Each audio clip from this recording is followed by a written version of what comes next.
Trip Show. Yo, this is test one. Yeah, this is Smooth Jilla. Smooth G, aka the General. This is Norberly Ray. And you tuned in to GFG TV. And you tuned in to GFG TV. General, and we rocking with GFG TV, my boys. West. And you're watching GFG TV.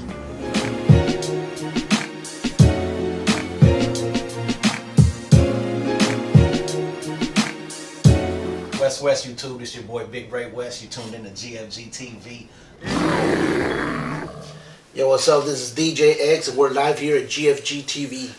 We are sitting down here today with DJ X from Xplizit Records, and we're going to sit down and pick your brain a little bit today. So we'll first start off with, what's your name and where are you from? Yeah, everybody around here, they call me X. It's short for Xplizit. I'm originally from Mission, Texas, small town in South Texas, close to McAllen. That's where I was born and raised, and then moved out here in the early 90s. So you've been here since the 90s, so did you live anywhere else besides Texas before you moved here? Or? No, just after I graduated high school, I moved out here, so.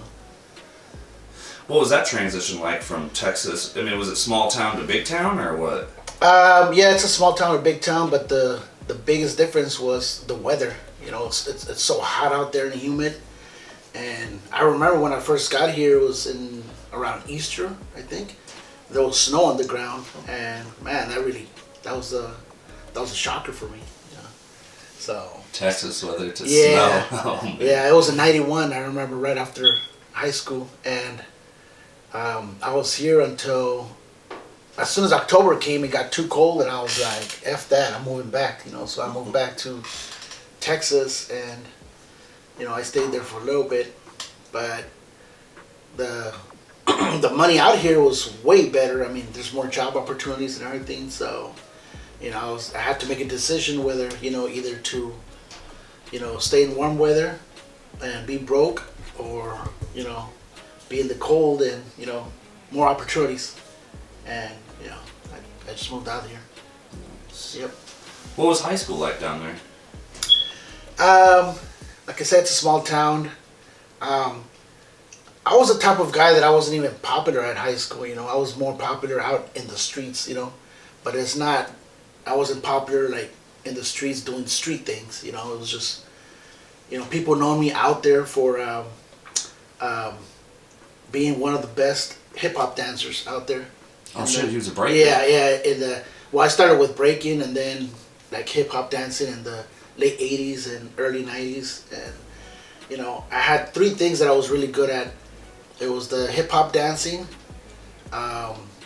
BMX, which was like doing tricks on bikes and stuff like that, and also DJing. So those are the three main things. But I was always involved in hip hop. Hip hop music has always been like my thing since it first started. I was born in the '70s, and I've seen the when it first started and how it started growing, and I was always involved with hip hop. From the breakdancing days to the '90s and to right now. So you've seen a lot of waves. Yeah, I've seen a lot of them. A lot of waves. Yeah. So being from Texas, did you really like the screwed and trap stuff that had came out later? Because that's after you left, right? Oh yeah, that's way after I left. Yeah, but yeah, I mean, me as a DJ, you got to remember that you have to adapt to the new stuff that's coming out all the time, and that's one of the things too that back in those days, the screw. The SPM, so you just had to adapt to everything. Yeah, that was another wave. Yeah, it was different. Yeah.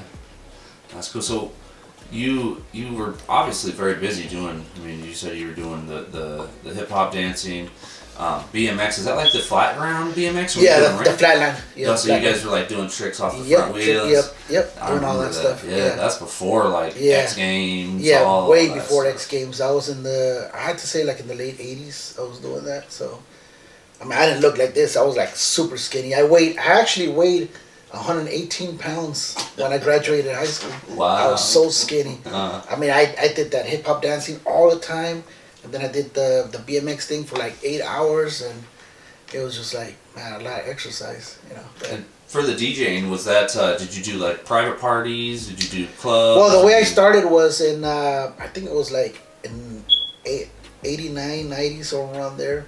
A friend of mine, his name is, they call him DJ E from V, and he's like the most well-known popular DJ out there in the Valley in Texas. Shout out to E from V. He's the one that he started DJing all over, and like high schools, parties, and stuff like that. And he needed a hip hop dancer, so me and my friend, we always did like dance routines and stuff like that. So he's just like, hey, why don't you guys come along and I'll be DJing and you guys start dancing, doing your dance routines and stuff like that. So it's like, hey, why not? It's something to do on a Friday night, Saturday night. And it's all hip hop culture at all times. Yeah, so we did that. So that was like right after breakdance. So it was like during like the Bobby Brown era, So, but yeah, we started doing it like during the Kid and Play era, So, Yeah. I wish I had video of all this, but back in those days we didn't have no cell phones or nothing. So No. Yeah, to nothing bust like out that. the film too was giant Yeah, at the time. so we tag along with DJ from V, and I've always like been intrigued with like what he did, with the scratching and all stuff and the DJing and stuff. And I remember one time, because back in Texas, I mean, I didn't have it made, we were super poor. I mean, we were like really, really, my mom raised 7 kids by herself, and we were on welfare, and it was just like we're struggling every day. I mean, I didn't even have like $1 in my pocket, and just doing things like that, helped me be relieved from the struggle and stuff like that, and keep my mind off of problems and stuff like that, and it was just good for for the mind and the soul, and I'm glad I did all those things. It was a good hobby, but I like what he did with the DJ stuff, and I remember going to different parties when he wasn't around, just for regular parties, and I remember like going to parties and I'd be like, that music they're playing. Oh, I'm trying to stop this dog. That music they're playing it sucks. It's they're not playing even good music, and it always pissed me off. And I would always leave those parties, and finally I said to myself, why don't I start doing my own thing, like.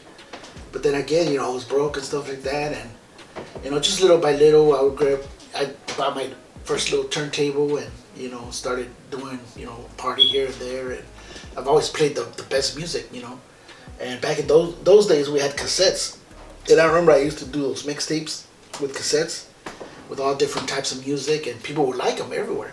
And I'd be like, hey, here's a cassette. I'll be DJing here at this party or whatever, and that's how my name got started with the DJ and stuff. Nice.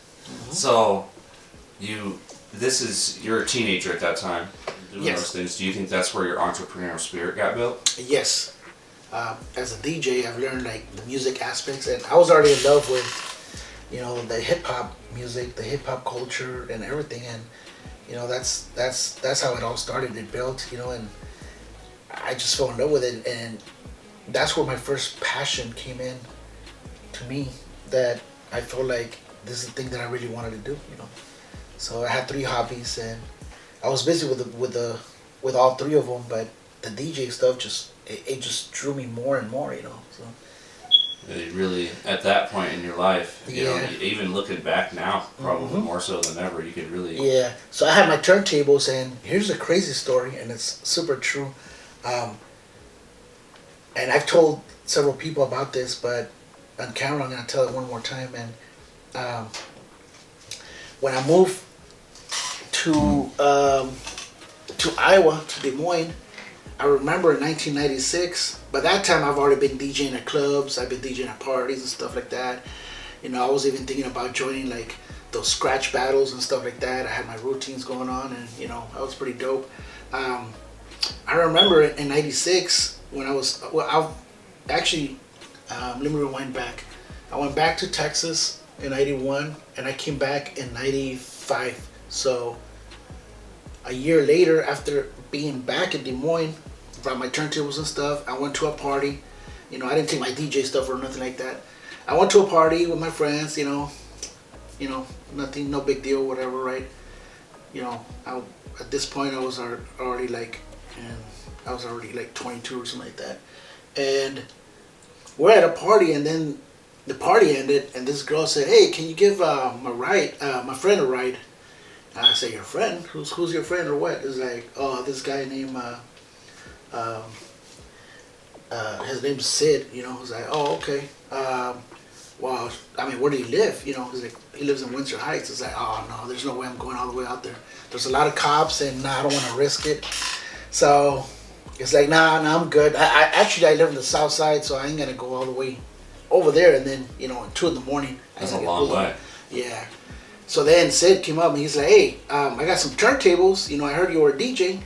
He's like, "Oh, you do?" He's like, "Yeah." I told my boys, "Hey, you guys want to go? Like, we got nothing to do, right?" He's like, "Yeah." He's like, "Just come over, man, and, you know, you can scratch whatever." Like, all right. We went out there, Windsor Heights. We went to his basement. We go out there, and then he turned all his equipment up, and then he's like, he started playing all this like techno music and dub music and all this stuff, and I was like, "Do you have any like hip hop records? Because that's what I'm used to, you know." Like, he's like, "Oh yeah, I have one. It's I think it was like Run DMC or something like that." So I grabbed that record and just started ripping and scratching and doing all these tricks and stuff like that, kind of like showing off. You know what I'm saying? I was a little tipsy already, so. And he was like, "Damn, like, man, wow, like, you got a lot of talent and stuff like that." So then, so he said, "Hey, there's a band that's forming, and, you know, they're looking for a DJ, you know." And I said, "What type of music is it?" He's like, "Oh, it's like hard metal stuff, like death metal stuff like that." And then, which was at that time, I was like, "You know what, like, I'm pure hip hop, like, you know, but I'll tell you what I'll do. I'm gonna teach you how to scratch all the stuff right now, maybe for like a couple hours or whatever, and then so that way you can do that thing, you know." So, okay. So then, you know, doing all this stuff, whatever, blah blah blah blah blah, right? So that was in '96, and that night was over, took off, whatever, didn't think nothing of it. 2001, I was working at the hotel as a security guard, and by that time Slipknot had already blew up and everything.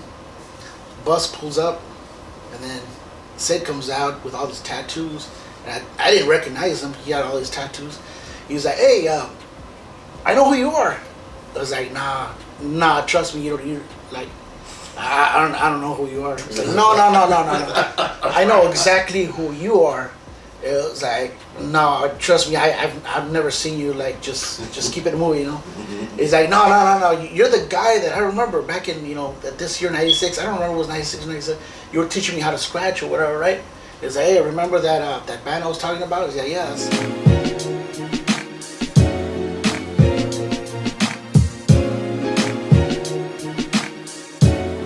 West YouTube, this your boy Big Ray West. You tuned in to GFG TV.